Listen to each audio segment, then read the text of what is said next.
कारण तिला घर पाहिजे. तिचा डोंबिवलीमध्ये फ्लॅट नाहीये, लक्षात घ्या. आणि जसं सोनवणे साहेबांनी सांगितलं, मी इकडे उभा आहे तुमच्या प्रश्नांचे उत्तर द्यायला. आणि त्यांनीही सांगितलं की जसा दिलीप जाधव गेला आणि आपल्या समोरून आता चिंतामण भाई गेले, उद्या मीही सोडून देणार आहे. मी तुम्हाला आजच सांगतो,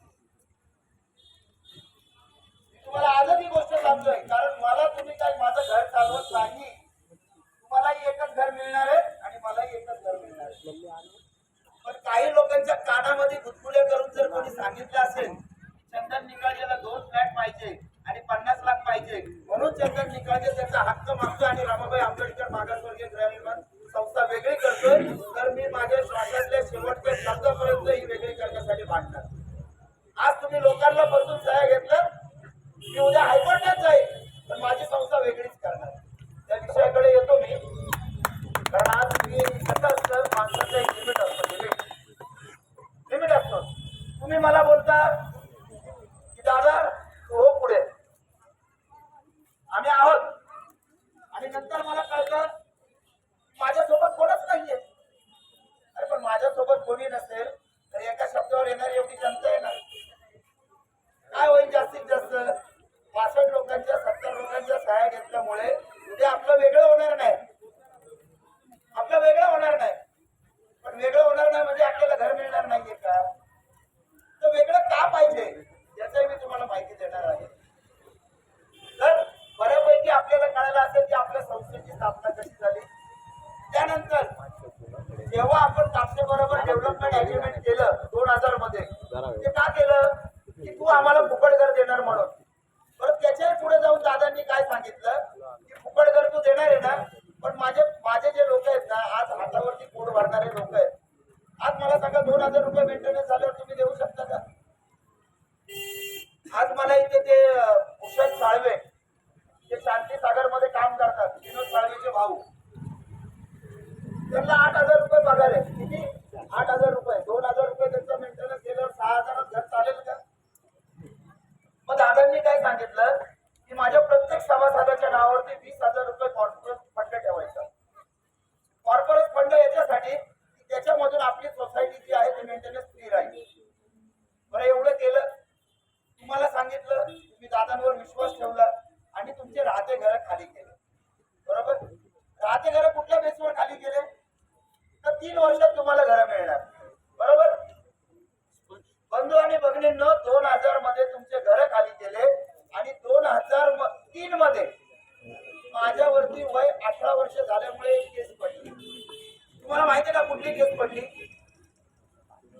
याच्यापैकी कोणाला माहिती आहे का कुठली केस पडली?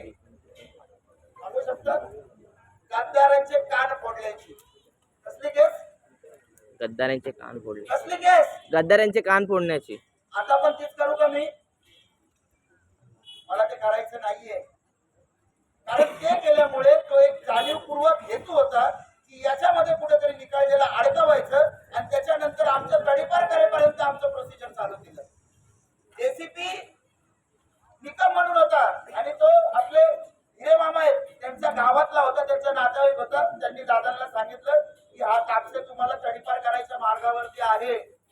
मला सांगा जर दादांना तेव्हा तडीपार केलं असतं तर काय झालं असतं? पण आपलं नशीब आहे, तुमच्या सगळ्यांचा आशीर्वाद आहे, काही झालं नाही. पण त्या संदर्भात जेव्हा आम्ही कामकाज करत होतो 2003 मध्ये ही बिल्डिंग आपली रेडी होती की नव्हती?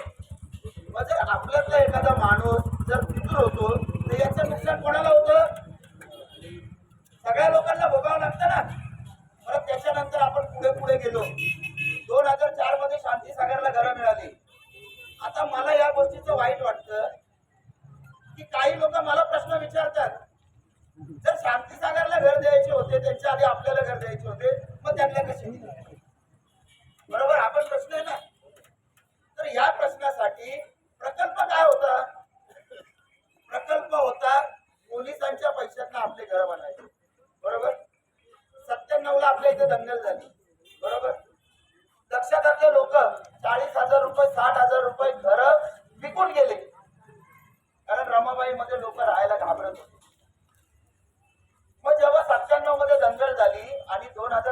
घरामध्ये हे पोलीसवाले इथे राहायला आले.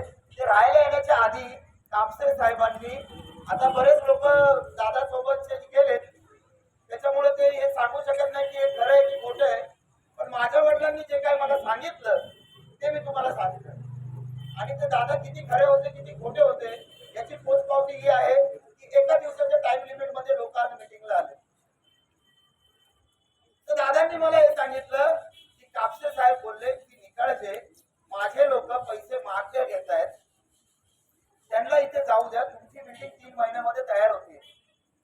कारण ही बिल्डिंग पण तयार होती, उभी होती. मग जर मला सांगा पोलिसांनी त्यांचे पैसे वापस घेतले असते तर आपले घर झालं असतं का?